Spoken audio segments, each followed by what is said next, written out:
कहते हैं ना, माँ से बड़ा हमदर्द और बाप से बड़ा हमसफर और कोई नहीं। वो तरक्की किस काम की जो बुढ़ापे में माँ बाप का सहारा न बन सके। दुनिया भर की डिग्री पढ़ने वालों को अनपढ़ माँ की आंख में उदासी न पड़ पाया। तो दोस्तों, आज मैं आपके लिए एक छोटी सी कहानी लेकर आया हूँ जो आपको बहुत ज़्यादा मोटिवेट कर सके। माँ बाप से अपने शौक पूरे करने के लिए एक लड़के ने अपने पिता से कहा, पापा मुझे नया मोबाइल चाहिए। पिता ने कहा, बेटा अभी कुछ वक्त रुक जा, जल्द ही एक नया मोबाइल दिला दूंगा। बेटे ने कहा, आपके पास मेरे लिए कभी पैसे नहीं होते। मेरे सब दोस्त अच्छे रहते हैं, किसी के पास कोई कमी नहीं है, केवल मेरे पास ही हर चीज की कमी होती है। वो अपने पिता से कहता है, बच्चे पैदा करना बेहद आसान है, लेकिन उन्हें पालना बेहद मुश्किल। जब आप मेरी जरूरत पूरी नहीं कर सकते तो क्या मतलब है इस घर में रुकने का। मैं घर छोड़कर जा रहा हूँ। उधर उसकी माँ कहती है, बेटा रुक जा, मेरी बात तो सुन, हम तुझे दिला देंगे फोन। माता और पिता काफी कोशिश की, लेकिन वो नहीं रुका।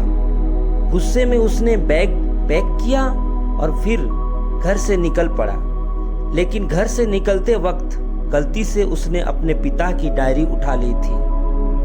पिता की आदत थी कि वह हमेशा डायरी लिखा करते थे और उनकी डायरी को छूने की परमिशन किसी को भी नहीं थी।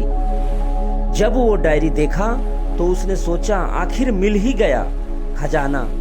आज पता चल जाएगा कि मेरे पिताजी ने कहां कहां दौलत छुपा के रखे हैं और उन्हें किन किन लोगों से पैसे लेने हैं, और सारा का सारा लेखा जोखा आज मुझे मिल जाएगा। जैसे ही लड़के ने उस डायरी को पढ़ना शुरू किया, उसकी आंखों से आंसू बहने लगे। डायरी की शुरुआती पन्नों में बेटे को जो बाइक दिलाई थी उसका हिसाब लिखा था, जिसकी EMI पिताजी अभी तक चुका रहे थे। दूसरे पन्नों में उसके कॉलेज की फीस और एडमिशन कर्ज लिखा हुआ था। किन किन लोगों को कितने पैसे वापस देने हैं, और सबसे आखिरी पन्ने पर लिखा था कि बेटे को अब मोबाइल दिलाना है। उसके लिए मुझे कौन उधार दे सकता है। बेटे ने जैसे ही सब पढ़ा, वो पागलों की तरह रोने लगा और रोते रोते भागते भागते घर आया। उसने घर आकर देखा तो उसके माता पिता एक कोने में बैठकर रो रहे थे। बेटा अपने पिता के पैरों में गिरकर रोने लगा कि पिताजी मुझे माफ कर दो। पिता ने कहा, बेटा तू मत रो, तुझे मोबाइल मिल जाएगा। बेटे ने कहा, पिताजी मुझे आपसे कुछ नहीं चाहिए, मुझे पता चल चुका है आप इस डायरी में हम लोगों से क्या छुपाते थे।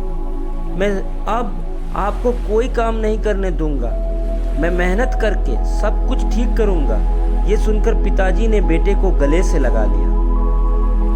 दोस्तों, माँ बाप अपना पूरा जीवन, अपनी पूरी खुशी अपने बच्चों के लिए कुर्बान कर देते हैं, लेकिन कुछ बच्चों को लगता है कि माँ बाप ने उनके लिए कुछ नहीं किया। वह कभी आपको अपनी समस्या नहीं बताते, भले ही वह कितनी ही बड़ी समस्या से गुजर रहे हो। रिश्तेदार भी उन्हें नीचा दिखाते हैं, ताने मारते हैं, तो भी वो सह लेते, लेकिन आपसे अपनी समस्या कभी शेयर नहीं करते, क्योंकि वो आपको कभी दुखी नहीं देखना चाहते।